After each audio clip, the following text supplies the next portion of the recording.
All right, so we're going to talk about how to monoprint at home. If you have a table surface that your parents won't kill you over if you paint, you can tape off, like if you have a counter that's easy to wash off, I wouldn't do this on wood. Tape off a little area that's the size of a piece of computer paper, and you can paint designs and you can stamp it. This is what I got for mine. They're kind of indistinct, but this could be the base layer. And so another way that you can do this is called mono printing, because you're only able to print one distinct print. You can sometimes get what's called a ghost print, which means you get a little bit of the residue left over, but it's kind of hard to get it the same quality as the first go around. So I'm going to show you how to do this. I'm just pulling out brushes because I'm weird. I like to have multiple size brushes. Maybe I'm not weird. That's just the way I like to do it. So you want to take paint. You can do this with watercolor, though it's a little harder. Tempera paint works good. Or you can use acrylic. Just make sure that you work on a surface. I'm going to use in a plastic Ziploc bag. You can use a sandwich bag or a gallon bag. If you don't have one of those, you could use like a Walmart or Kroger bag.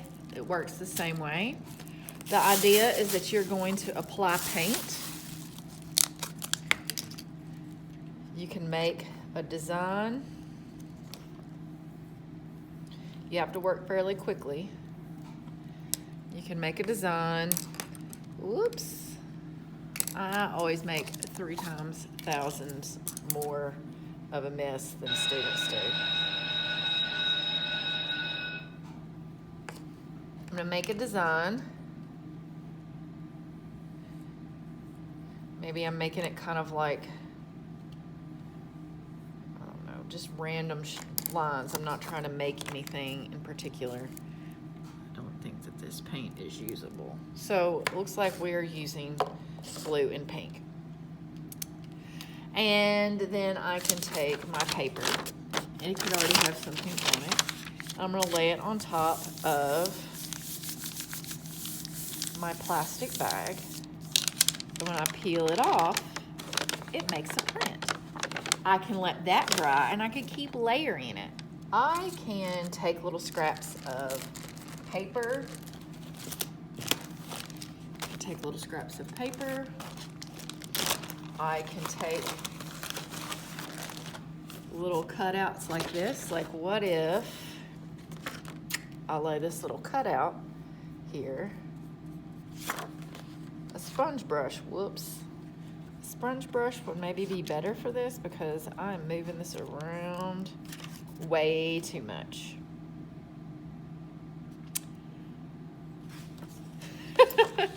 So it takes a little bit of experimentation. I have to be a little more careful when I peel this up. It does help if you don't have paint on both sides of your paper. So let me try that a different time. Experimentation, revision. So yeah, it probably would work better with a bigger stencil, but it still does something. If I don't have a paintbrush, I could use Q-tips. I could take and paint most of this pink.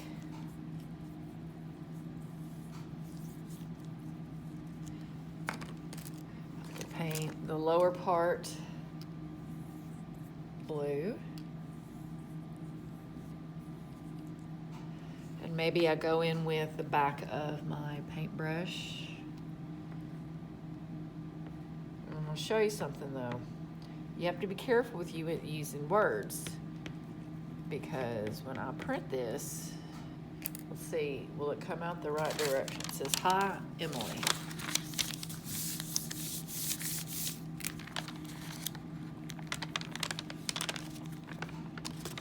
Well, the world will never know because I did not go deep enough. I have to remove more of the paint than I did. So, really small details are hard to achieve.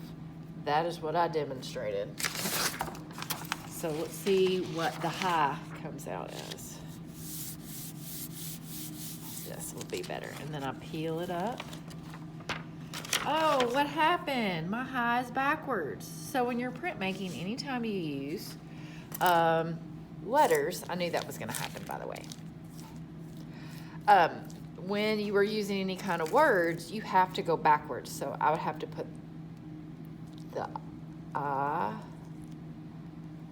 and then the H in order for it to print correctly. We'll just use the back side of this. I'm fine if I have paint on my hands. All right, so now high is correct. So you have to put it backwards on the bag. And you can do this with a Walmart sack. I just want you to experiment and layer and practice this. You can block out some of the imagery. So let's say I paint this pink again.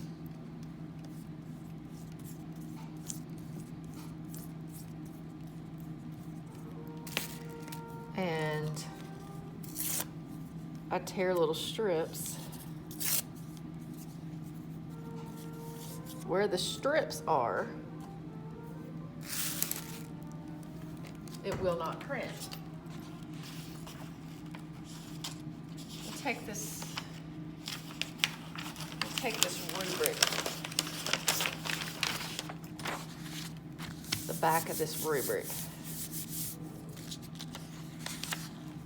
and where it is masked off, it doesn't print. You could do this with shapes. You could do this with stencils, and I could keep building up the surface. So that's what we're doing.